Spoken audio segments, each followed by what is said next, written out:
नमस्ते बच्चों, जय हिंद, वंदे मातरम। मैं धनपाल देथिया और आपका एक बार फिर से स्वागत करता हूं मैजिक मैथ्स के इस अमेजिंग सेशन में।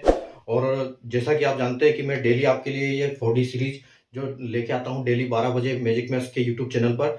तो ये 4D यानी कि डेली डोज बाय धनपाल देथिया, और ये एक ऐसी सीरीज है जिसमें एक इंपॉर्टेंट क्वेश्चन मैं आपके लिए डेली लेके आता हूं।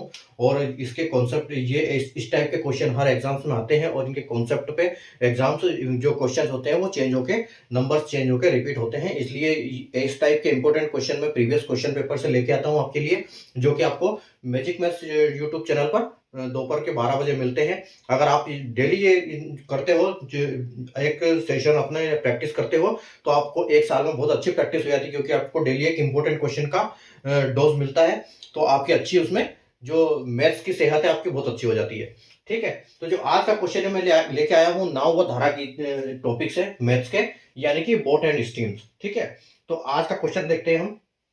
क्वेश्चन क्या है? The speed of boat is in upstream is 12 kilometre per hour and downstream is 18 kilometre per hour. Then find how much distance boat will cover in 7 hours in steady water. ठीक है, क्या बोल रहा है कि ऊर्ध्व प्रवाह में नाव की चाल 12 किलोमीटर और अनुप्रवाह में 18 किलोमीटर है, तो शांत जल में नाव 7 घंटे में कितनी दूर तय करेगी।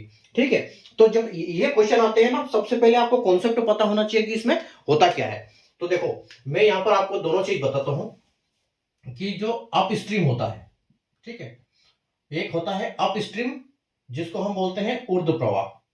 ठीक है, ये बोलते हैं और इसको ऊर्ध्व प्रवाह, और एक होता है डाउन स्ट्रीम। ठीक है, एक होता है डाउन स्ट्रीम और इसको बोलते हैं अनुप्रवाह। ठीक है, अब देखो इसमें होता क्या है, ऊर्ध्व प्रवाह यानी कि सामने से पानी आ रहा है और नाव जा रही है सामने, यानी कि दोनों आपस में से जा रहे हैं। ठीक है, और डाउन स्ट्रीम में क्या है कि दोनों एक तरफ चल रहे हैं, पानी भी एक तरफ जा रहा है और नाव भी उसी डायरेक्शन में जा रही है। तो जब अप स्ट्रीम में नाव चलती है तो क्या होता है, पानी उसको रोकता है। जब हम दौड़ते हैं तो सामने से हवा चलती है, तो हमको क्या लगता है कि थोड़ा सा हमको हमारी स्पीड कम रहती है, क्योंकि हवा हमें रोकती है। तो वैसे ही यहाँ पर है कि जो पानी है नाव को रोकता है। और जब डाउन स्ट्रीम में चलता है, तो जब हवा के साथ पानी के साथ चलती है नाव, तो क्या है कि पानी की स्पीड भी उसमें ऐड हो जाती है। तो यहाँ पर क्या होता है कि जो अप स्ट्रीम में होता है, जो बोट की स्पीड होती है, उसमें से जो पानी की इसकी प्रवाह की स्पीड है, यानी कि पानी की जो स्पीड है वो माइनस हो जाती है। ठीक है, बोट में से जो स्ट्रीम की चाल माइनस होगी अप स्ट्रीम में, और डाउन स्ट्रीम में क्या होगा, दोनों प्लस हो जाएंगे, यानी कि यहां पर दोनों स्पीड काम करेगी।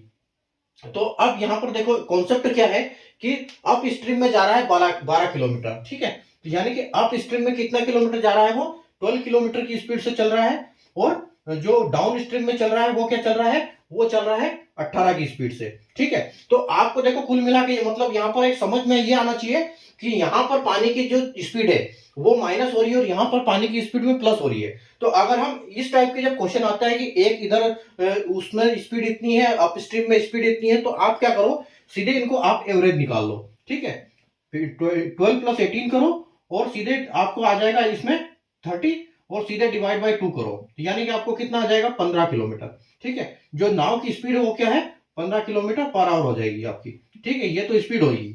अब लेकिन पूछ क्या रहा है वो कि 17 घंटे में कितनी दूरी तय करेगी। ठीक है, तो आपको सीधा मल्टीप्लाई करना है 15 इंटू 7 से, यानी कि आपका 105 आंसर आ जाएगा। ठीक है, तो ये कॉन्सेप्ट जब आपको समझ में आ जाएगा, कॉन्सेप्ट याद होगा, तो आप ऑटोमेटिक इसको कर जाओगे। आपको लिखने की जरूरत नहीं है, आप सिर्फ माइंड में कर जाओगे कि 12 किलोमीटर है और 18 किलोमीटर, यानी कि एवरेज आपका 15 आएगा, तो 15 सती 105, सीधा आपको आंसर माइंड में आ जाएगा। जब आपको ये वाली चीज क्लियर होगी कि अब स्ट्रीम के साथ बोट की स्पीड में से माइनस होती है पानी की स्पीड, और डाउन स्ट्रीम में बोट के साथ पानी की स्पीड बढ़ जाती है, प्लस हो जाती है। ठीक है, तो अगर आपको कॉन्सेप्ट समझ में आया हो तो सेशन को लाइक कर दीजिए और शेयर कर दीजिए, चैनल को सब्सक्राइब कर लीजिए, क्योंकि इस टाइप के क्वेश्चन मैं आपके लिए डेली लेके आता हूं और आपको विद कॉन्सेप्ट यहाँ पर समझाता हूं। और सिर्फ 5 मिनट का सेशन होता है, जिसमें आपको ज्यादा टाइम भी नहीं देना होता है, तो आप 5 मिनट का सेशन आराम से देख सकते हो। ठीक है, मिलते हैं कल नए सेशन के साथ, तब तक के लिए